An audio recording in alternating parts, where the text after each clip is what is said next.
Hi, welcome to Vamshi edutech. ఈరోజు మన క్లాసులో భాగంగా పార్టీలోనే టాప్ మోస్ట్ ఇంపార్టెంట్ ప్రశ్నలు తెలుసుకుందాం. వీడియోలోకి వెళ్ళే ముందు ఎవరైనా ఫస్ట్ నా ఛానల్ చూస్తున్నట్లయితే please subscribe my channel. Late చేయకుండా టాపిక్లోకి వెళ్తే, కింది పదవులలో దేనితో ప్రధానమంత్రి పదవిని పోల్చి చూడవద్దు?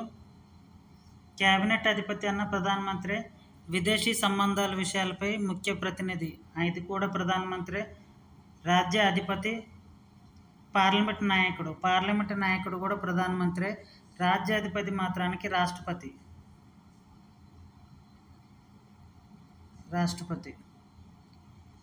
సో సి లేకుండా ఉన్నది మన ఆన్సర్ అవుతుంది. సి లేకుండా ఉన్నది ఆప్షన్ 2 మాత్రం మన ఆన్సర్. నెక్స్ట్ క్వశ్చన్, క్రింది వాటిని సరిగా జతపరచమని అడుగుతున్నాడు. అంశాలు మరియు స్వీకరించిన వాటిని అటుపక్క ఇటుపక్క ఇచ్చాడనమాట. ఆదేశ సూత్రాలు, ఆప్షన్ ఏ. ఆదేశ సూత్రాలు ఏ దేశం నుండి స్వీకరించారంటే ఐర్లాండ్ నుండి స్వీకరించడం జరిగింది.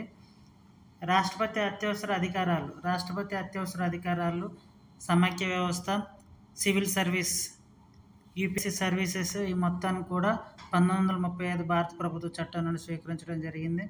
కేంద్ర రాష్ట్ర సంబంధాలు రాజ్యాంగ సవరణ విధానం డి దక్షిణాఫ్రికా నుండి తీసుకున్నారు. రాజ్యాంగ సవరణ అనేది 20వ భాగంలో ఆర్టికల్ 368లో పొందుపరిచారనమాట. అలాగే రాష్ట్ర సంబంధాలు జర్మనీ మిగిలింది జర్మనీయే కాబట్టి సికి 3. ఆదేశ సూత్రాలు 1కి 4 ఎక్కడుంది? 1కి 4 ఈ 3 ఉన్నాయి. సో ఆప్షన్ 1 కాదు.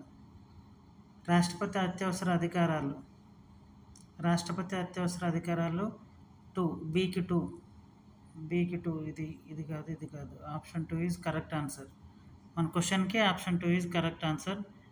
క్వశ్చన్, రాజ్యాంగంలోనే కింది నిబంధనలు ఏది నవంబర్ 26, 1949 నుండి అమల్లోకి వచ్చింది? పౌరసత్వానికి సంబంధించిన నిబంధనలు, ఎన్నికలకు సంబంధించిన నిబంధనలు, తాత్కాలిక పార్లమెంటుకు సంబంధించిన నిబంధనలు, ప్రాథమిక హక్కులు. వీటిలో ఏవి నవంబర్ 26, 1949 నుండి అమల్లోకి వచ్చాయంటే పౌరసత్వం వచ్చింది, ఎన్నికలకు సంబంధించిన నిబంధనలు వచ్చాయి, తాత్కాలిక పార్లమెంటుకు సంబంధించిన నిబంధనలు కూడా అమల్లోకి వచ్చాయి. ప్రాథమిక హక్కులు మాత్రానికి జనవరి 26, 1950 నుండి అమల్లోకి వచ్చాయన్నమాట. చాలా ఇంపార్టెంట్. అయితే డి లేకుండా ఉన్నది మన ఆప్షన్ అవుతుంది. డి లేకుండా ఉన్నది option 1, ABC. Option 1 is correct. మన క్వశ్చన్కి option 1 is correct. Next question చాలా ఇంపార్టెంట్. కింద వాటిని సరిగా జతపరచండి. పార్ట్ 1, పార్ట్ 2 ఇచ్చాడు. 3వ షెడ్యూల్, 2వ షెడ్యూల్, 7వ షెడ్యూల్, 12వ షెడ్యూల్. ఈ షెడ్యూల్లో ఉన్న అంశాలు ఇటుపక్క ఇచ్చాడు. మ్యాచింగ్స్ అడిగాడు అనమాట. ఇలాంటి క్వశ్చన్లు కాంపిటేటివ్ ఎగ్జామ్ పాయింట్ ఆఫ్ వ్యూలో ఇప్పుడు ట్రెండ్ ఇదే నడుస్తుంది కాబట్టి కాంపిటేటివ్ ఎగ్జామ్ పాయింట్ ఆఫ్ వ్యూలో ఇలాంటి క్వశ్చన్లు రావడానికి ఎక్కువ అవకాశం ఉంది. అయితే 3వ షెడ్యూల్లో ఏముందంటే, మొదటి షెడ్యూల్ ఏంటంటే భారతదేశం యొక్క రాష్ట్రాలు, కేంద్రపాలిత ప్రాంతాలు, వాటి పేర్లు, విస్తీర్ణం ఉంది. 2వ షెడ్యూల్లో ఏముందంటే జీతభత్యాలు, ప్రజాప్రతినిధుల యొక్క జీతభత్యాలు, బీకి 2 కరెక్ట్ ఆన్సర్.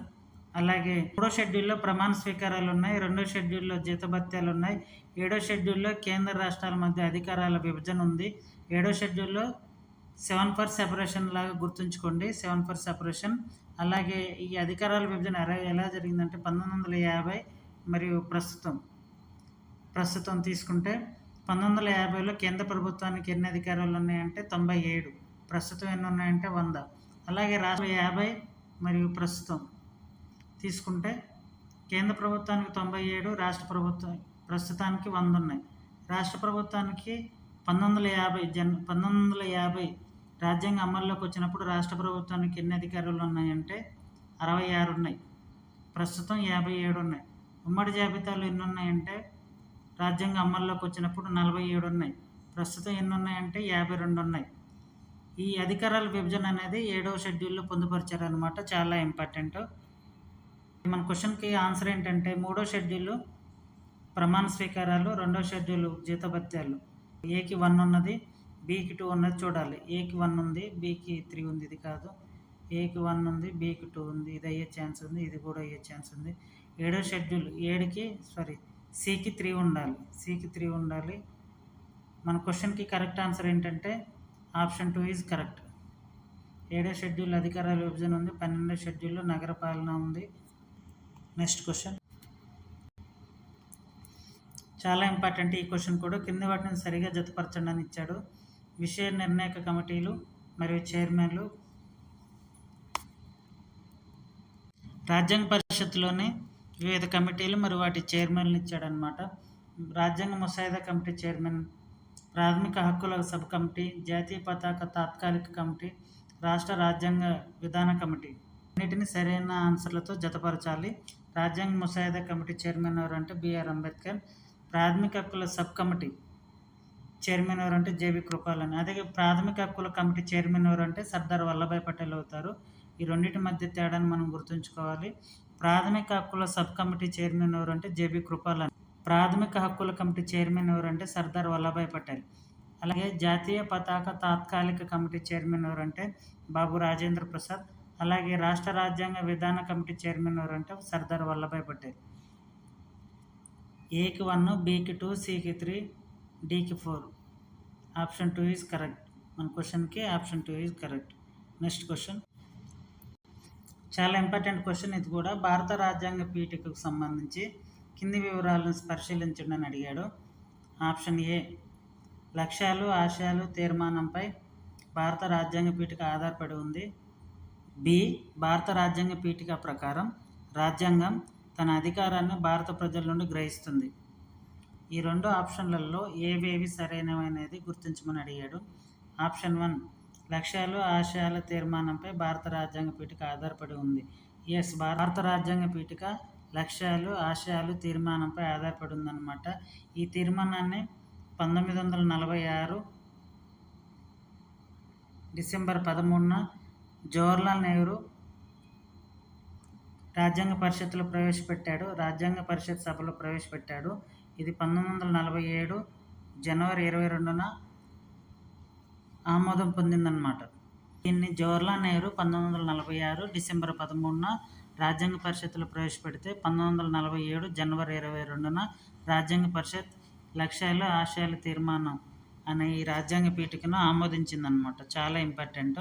అలాగే భారత రాజ్యాంగ పీఠిక ప్రకారం రాజ్యాంగం తన అధికారాన్ని భారత ప్రజల నుండి గ్రహిస్తుంది. మన పీఠికలో భారత ప్రజలమైన మేము రాజ్యాంగం రచించి ఆమోదించుకుంటున్నాం అని చెప్పేసి ఉంటుందన్నమాట. అయితే ప్రకారం భారత రాజ్యాంగానికి ప్రజాస్వామ్యానికి మూలాధారం ప్రజలే. ప్రజాస్వామ్యానికి మూలాధారం ప్రజలే కాబట్టి భారత రాజ్యాంగం యొక్క అధికారాన్ని అనేది భారత ప్రజల నుండి గ్రహించడం జరుగుతుంది. మన క్వశ్చన్ కరెక్ట్ ఆన్సర్ ఏంటంటే option 1 is correct. Next question. ఈ క్వశ్చన్ కూడా చాలా ఇంపార్టెంట్. కింది స్టేట్మెంట్లు సరైన వాటిని గుర్తించండి అని అడిగాడు. ఏ ప్రవేశిక భారత రాజ్యాంగం యొక్క సారాంశాన్ని తెలుపుతుంది. బి ప్రవేశికను ఇప్పటికీ ఒకే ఒకసారి సవరించారు. ఈ రెండిట్లో ఏవేవి సరైనవి అని అడుగుతున్నాడు. ఈ రెండు కూడా సరైనవి. ప్రవేశిక రాజ్యాంగం యొక్క సారాంశాన్ని తెలుపుతుంది. రాజ్యాంగం యొక్క సారాంశం మూలతత్వం వీటిని తెలుపుతుంది అన్నమాట ప్రవేశిక. అలాగే ప్రవేశికను ఇప్పటి వరకు 42వ రాజ్యాంగ సవరణ ద్వారా 1976లో మొట్టమొదటిసారిగా దీన్ని సవరించారు. దీన్ని సవరించి స్వామ్యవాద లౌకిక సమైక్యత సమగ్రత స్వామ్యవాద లౌకిక సమైక్యత సమగ్రత అనే ఈ 4 పదాలను పీఠికలో చేర్చారనమాట. చాలా ఇంపార్టెంట్. మన question correct answer is option 3. Next question కూడా చాలా ఇంపార్టెంట్. కింద ఇవ్వబడిన జాబితా 1లోని అంశాలను జాబితా 2లోని అంశాలతో సరిగా జతపరచండి అని అడిగాడు. నేను తీసుకున్న క్వశ్చన్లు అన్నీ కూడా వివిధ ప్రీవియస్ ఎగ్జామ్స్లో అడిగిన క్వశ్చన్లు నేను తీసుకున్నాను. ఎవరైనా ఫస్ట్ నా ఛానల్ చూస్తున్నట్లయితే please subscribe my channel, like చేయండి, మీ ఫ్రెండ్స్కి షేర్ చేయండి.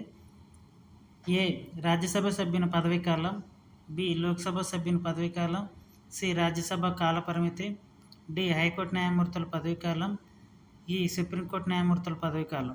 రాజ్యసభ సభ్యుని పదవీకాలం 6 సంవత్సరాలు సభ్యుని పదవీకాలం అనమాట. అదే రాజ్యసభ కాల పరిమితి వచ్చేసి శాశ్వత సభ అనమాట. నిర్ధారించలేమనేది దీనికి సరైన ఆన్సర్ అవుతుంది.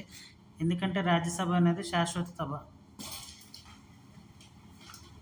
రాజ్యసభ అనేది శాశ్వత సభ. లోక్సభ సభ్యుని పదవీకాలం 5 సంవత్సరాలు, ఇక హైకోర్టు న్యాయమూర్తుల పదవి కాలం 62 సంవత్సరాలు, సుప్రీంకోర్టు న్యాయమూర్తుల పదవి కాలం 65 సంవత్సరాలు. క్వశ్చన్ కరెక్ట్ ఆన్సర్ ఏంటంటే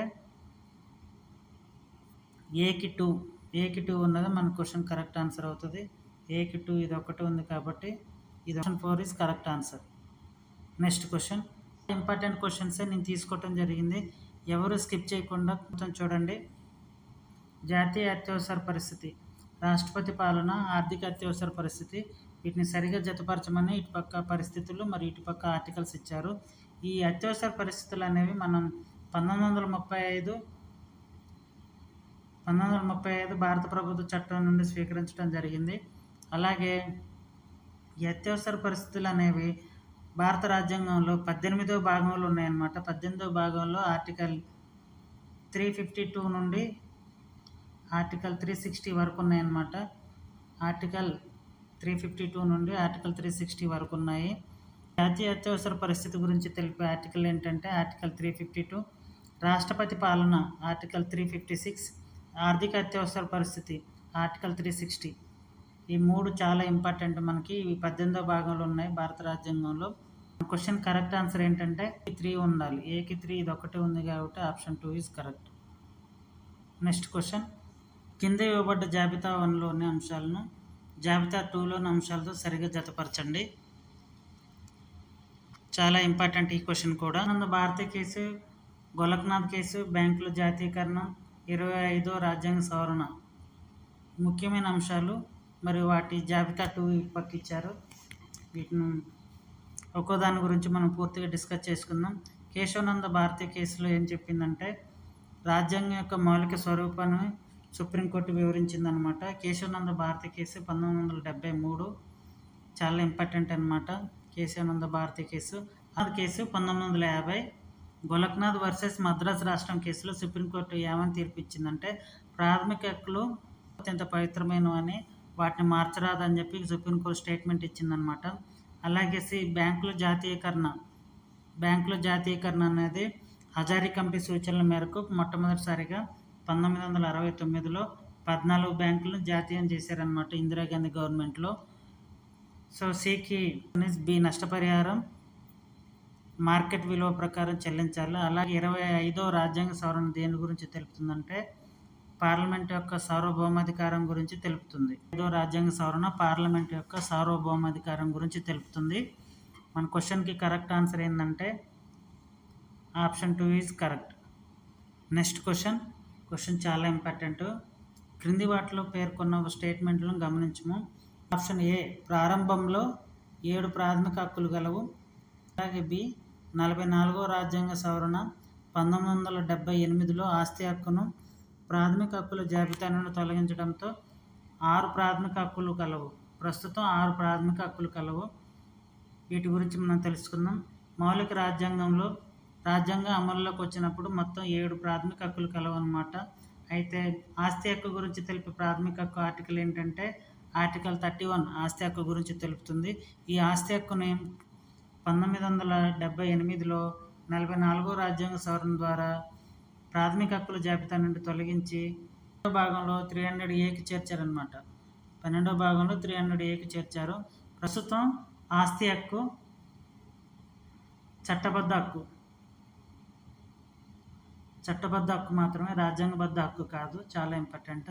మన క్వశ్చన్ కరెక్ట్ ఆన్సర్ ఏంటంటే ఆప్షన్ 3A మరియు B 2 కరెక్ట్ అనమాట. నెక్స్ట్ క్వశ్చన్, ఇచ్చిన వీడియోస్ కానీ మీకు నచ్చినట్లయితే ప్లీజ్ సబ్స్క్రైబ్ మై ఛానల్. కష్టపడి నేను వీడియో చేస్తున్నాను, ఎవరు స్కిప్ చేయకుండా వీడియో మొత్తం చూడండి. కింది వాటిలో సరిగా జతపరచము. ఈ కింది వాటిని సరిగా జతపరచము. ఆర్టికల్స్ ఇచ్చారు, సంబంధించిన అంశాలు ఇటుపక్క ఇచ్చారు, మ్యాచింగ్స్ అడిగాడు అనమాట. నేను తీసుకున్న క్వశ్చన్లు అన్నీ కూడా ఇప్పుడు లేటెస్ట్ ట్రెండ్కి తగ్గట్టే నేను క్వశ్చన్లు తీసుకున్నాను. ఇప్పుడు ఏ కాంపిటేటివ్ ఎగ్జామ్ చూసినా కానీ టీఎస్పీఎస్సీ కానీ ఏపీపీఎస్సీ కానీ ఇలా మ్యాచింగ్ స్టైల్లోనే ఇస్తున్నారనమాట క్వశ్చన్లు. సో ఒకప్పట్లాగా ఈజీగా లేదు ఇప్పుడు కాంపిటీషన్ అనేది, దీన్ని గుర్తుంచుకోండి. ఆర్టికల్ 17, ఆర్టికల్ 15, ఆర్టికల్ 14, ఆర్టికల్ 16 వీటి గురించి తెలిపే అంశాలు. ఆర్టికల్ 17 అంటరానితన నిషేధ చట్టం ఎప్పుడు చేసిందంటే 1955లో చేసింది గవర్నమెంట్. ఇది సరిగా అమలు కాకపోయేసరికి 1976లో పౌర హక్కుల పరిరక్షణ చట్టం చేసింది. ఇది సరిగా అమలు కాకపోయేసరికి 1989లో ఎస్సీ ఎస్టీ అట్రాసిటీ చట్టం తీసుకొచ్చిందనమాట. ఇది 1990 జనవరి 30 నుండి అమల్లోకి వచ్చిందనమాట. జమ్మూ కాశ్మీర్ మినహా మిగిలిన దేశం మొత్తం 1990 జనవరి 30 నుండి అమల్లోకి వచ్చింది. ఆర్టికల్ 17 అంటరానితన నిషేధం గురించి తెలుపుతుంది. ఆర్టికల్ 15 రాజ్యం పౌరుల పట్ల కుల, మత, జాతి, లింగ, జన్మస్థ ఇలా 5 రకాల వివక్షలను ఆర్టికల్ 15లో నిషేధించారనమాట. ఆర్టికల్ 15 అనేది 5 రకాల వివక్షలను నిషేధించడం గురించి తెలుపుతుంది. ఆర్టికల్ 14 చట్టం ముందు అందరూ సమానమే, సమానత్వం గురించి ఆర్టికల్ 14 తెలుపుతుంది. అలాగే ఆర్టికల్ 16 ప్రభుత్వ ఉద్యోగాల్లో సమాన అవకాశాల గురించి తెలుపుతుందన్నమాట. ప్రభుత్వ ఉద్యోగాల్లో పౌరులందరికీ సమాన అవకాశాల గురించి తెలుపుతుంది. అయితే మన క్వశ్చన్కి కరెక్ట్ ఆన్సర్ ఏంటంటే ఏకి 1, బికి 2, సికి 3, డికి 4. Option 2 is correct. Next question చాలా ఇంపార్టెంట్ క్వశ్చన్. విధులు మరియు ఆదేశ నియమాల గురించి సపరేట్ వీడియో చేశాను. ఎవరైనా చూడనట్లయితే ఆ వీడియో చూడండి. అలాగే ప్రాథమిక హక్కుల గురించి కూడా నేను సపరేట్ వీడియో చేస్తాను. ఒక్కో ఆర్టికల్ గురించి ఇన్డెప్త్గా మాట్లాడుకుందాం. ఇప్పుడు ప్రాథమిక విధులను ఏ కమిటీ సూచనల మేరకు చేర్చారంటే స్వరణ్ సింగ్ కమిటీ సూచనల మేరకు 1976లో 42వ రాజ్యాంగ సవరణ చట్టం ద్వారా ప్రాథమిక విధులను రాజ్యాంగంలో చేర్చారు. రాజ్యాంగంలో ఎక్కడ చేర్చారంటే 4వ భాగం ఏలో అనమాట, 4Aలో చేర్చారు. 4Aలో ఆర్టికల్ 51Aకు దీన్ని చేర్చారు. చాలా ఇంపార్టెంట్. 4వ భాగంలో 4Aలో 51A ఆర్టికల్ 51A నుండి మొత్తం 11 ప్రాథమిక విధులను చేర్చారన్నమాట. ఈ ప్రాథమిక విధులను రష్యా నుండి తీసుకోవటం జరిగింది. ఎక్కడి నుండి అంటే రష్యా నుండి. నేను అలాగే ఏ దేశం నుండి భారత రాజ్యాంగంలోకి ఏ అంశాలు స్వీకరించడం జరిగిందో దాని గురించి నేను సపరేట్ వీడియో చేశాను. ఆల్రెడీ నా ప్లేలిస్ట్లో ఉన్నాయి. ఎవరైనా చూడనట్టయితే ఫస్ట్ వెళ్ళి ఆ వీడియోని చూడండి. నేను చేస్తున్న వీడియోస్ కానీ మీకు నచ్చినట్లయితే ప్లీజ్ సబ్స్క్రైబ్ మై ఛానల్.